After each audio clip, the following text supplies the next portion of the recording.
तो दोस्तों आज हम लोग जिस कंपनी के बारे में बात करने वाले हैं उसका नाम है लक्स इंडस्ट्रीज लिमिटेड। आप इसका चार्ट देखेंगे, अपने लिस्टिंग के बाद इसने काफी अच्छी रैली दी, उसके बाद इसमें लंबा करेक्शन आया, वापस से इसमें बहुत अच्छी रैली आई, लेकिन वापस से इसमें लंबा क्रैश आया। लेकिन अब यहाँ पर आके ये एक लेवल पर आकर अब यहाँ पर एक डब्ल्यू पैटर्न बनता नजर आ रहा है और साथ ही यहाँ पर इसका ब्रेकआउट भी हो चुका है और इन दिनों हर लेवल पर यहाँ पर बहुत ही अच्छे वॉल्यूम्स नजर आ रहे हैं। तो हो सकता है यहाँ से अब ये ऊपर की अच्छी रैली दिखा दे। तो वो देखने से पहले एक बार हम इसकी फंडामेंटल एनालिसिस भी देख लेते हैं। तो दोस्तों आज हम लोग जिस कंपनी के बारे में बात करने वाले हैं तो इसका पूरा नाम है लक्स इंडस्ट्रीज लिमिटेड। 1831 रुपए इसका मार्केट प्राइस है। तो इंटरडे में इसमें कुछ खास अच्छी तेजी नहीं दिखाई थी। मार्केट कैप 5505 करोड़ का है। स्टॉक पी 43.8 का है, बहुत ज्यादा ओवर वैल्यू नहीं हुआ है। ROC 11.1% एंड ROE 8.32% का है। साथ ही पिछले एक साल के हाई लो की बात करें तो 1072 का लो था और 1900 का इसने हाई लगाया है। आपको दोस्तों इस कंपनी के बारे में बता दूं तो लक्स इंडस्ट्रीज 1995 में इसका गठन हुआ और ये ऑर्गेनाइज्ड इंडस्ट्री में 15% का मार्केट शेयर रखता है अपने पास और ये मिड सेगमेंट में लार्जेस्ट होजरी इंटरप्राइज है इन इंडिया। कंपनी का जो मेन काम है वो मैन्युफैक्चरिंग एंड मार्केटिंग करना है इनर वियर का, थर्मल्स का, casuals under various brands with lux being it's flagship brand. यानी कि आप देखेंगे तो लक्स इंडस्ट्रीज का यानी कि लक्स करके ही आपका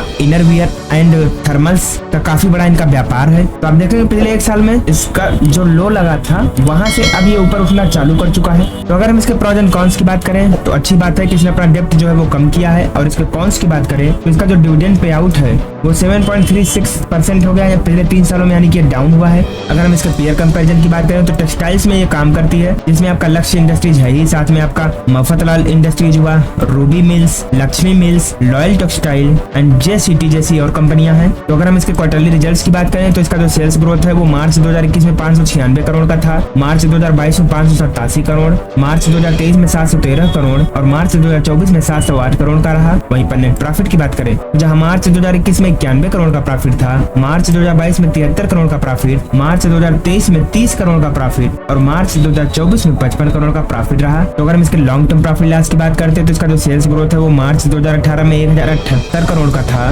मार्च 2021 में 1953 करोड़ और मार्च 2024 में 2324 करोड़ का रहा। साथ ही नेट प्रॉफिट की बात करें तो जहां मार्च 2018 में 78 करोड़ का प्रॉफिट था, मार्च 2021 में 269 करोड़ का प्रॉफिट, वहीं पर मार्च 2024 में 126 करोड़ का प्रॉफिट रहा। तो अगर हम इसके स्टॉक प्राइस के CAGR की बात करें तो पिछले 5 सालों में इसने 11% की रेट से, पिछले 3 सालों में माइनस के 21% से नेगेटिव रिटर्न और पिछले 1 साल में 23% का रिटर्न दिया, यानी कि स्टॉक मार्केट में इसने कुछ खास अच्छा रिटर्न नहीं दे पाया है। तो अगर हम इसके बोरोइंग्स की बात करते हैं तो जहां मार्च 2018 में 329 करोड़ का लोन था, मार्च 2021 में 137 करोड़ हुआ यानी कि कम हुआ और मार्च 2024 में कुल 211 करोड़ का लोन अभी भी है। साथ ही टोटल एसेट की बात करें तो जहां मार्च 2018 में 872 करोड़ का लोन था, मार्च 2021 में 1492 करोड़ का और मार्च 2024 में 2189 करोड़ का एसेट है, जिसकी तुलना में अगर हम लोन की बात करें तो 211 करोड़ का लोन है, यानी कि कुछ खास लोन नहीं है। साथ ही दोस्तों अगर हम इसके शेयर होल्डिंग पैटर्न की बात करते हैं तो प्रमोटर्स की हिस्सेदारी सितंबर 2021 में 74.39% थी, जून 2024 में घटकर 74.19% हो गई है, थोड़ा सा पोजीशन कम हुआ है। FIIs की होल्डिंग 4.10% से घटकर 0.84% हो गई, यानी कि FII ने तो लगभग पूरा पोजीशन बेच दिया। PIIs की बात करें तो 6.57% से कम होकर 4.83% हो गई है और पब्लिक की होल्डिंग जो है वो 14.94% से बढ़कर 20.14% हो गई है, जो कि एक चिंता का विषय बन सकती है क्योंकि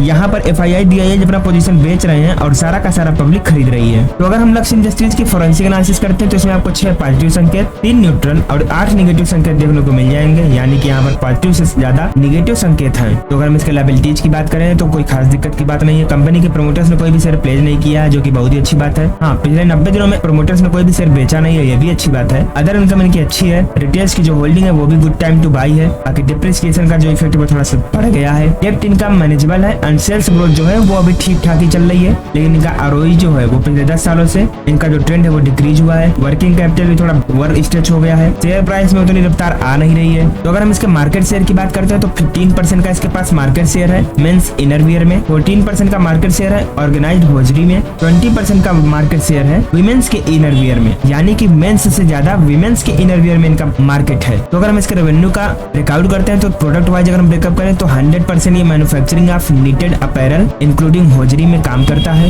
लोकेशन वाइज ब्रेकअप करें तो इंडिया में अराउंड 94% और बाकी 6% ये एक्सपोर्ट भी करता है। साथ ही लोकेशन वाइज अगर हम डोमेस्टिक सेल्स की बात करें तो सबसे ज्यादा नॉर्थ इंडिया से आता है 34%, उसके बाद वेस्ट इंडिया से 24%, ईस्ट इंडिया से 22% एंड सेंट्रल इंडिया से 16% और बाकी का 4% साउथ इंडिया से। इसके कस्टमर सेगमेंट की बात करें तो mid premium range products 53%, economy mass range product 32% and premium range product 15% का है। ब्रांड वाइज अगर हम ब्रेकअप करें तो लक्स कॉजी जो है इनका ब्रांड वो around 25%, on premium 5.5% and lux premium 4.5%। बाकी का 62% इनका छोटे मोटे अदर ब्रांड्स हैं जो कि इनका पूरा मार्केट संभालते हैं। वहीं पर इसके एसेट का अगर हम ब्रेकअप करते हैं तो इंडिया में अराउंड 96.5% का एसेट है एंड 3.5% आउटसाइड इंडिया। इनके ब्रांड्स की अगर हम बात करें तो इसमें आपका लक्स कॉजी हो गया, वीनस हो गया, ये सब इनके बहुत ही फेमस ब्रांड्स हैं। लक्स कॉजी आपको मेंस में मिल जाएगा, वीनस वीमेन में। तो दोस्तों हम लोग वापस से लक्स इंडस्ट्रीज के चार्ट पर आ गए हैं। आप देखेंगे यहाँ पर आईपीओ आया था, वहां से इसमें काफी अच्छी रैली आई, लेकिन यहाँ से प्राइस फिर गिरा और अब यहाँ पर एक प्राइस एक्शन बनता नजर आ रहा है।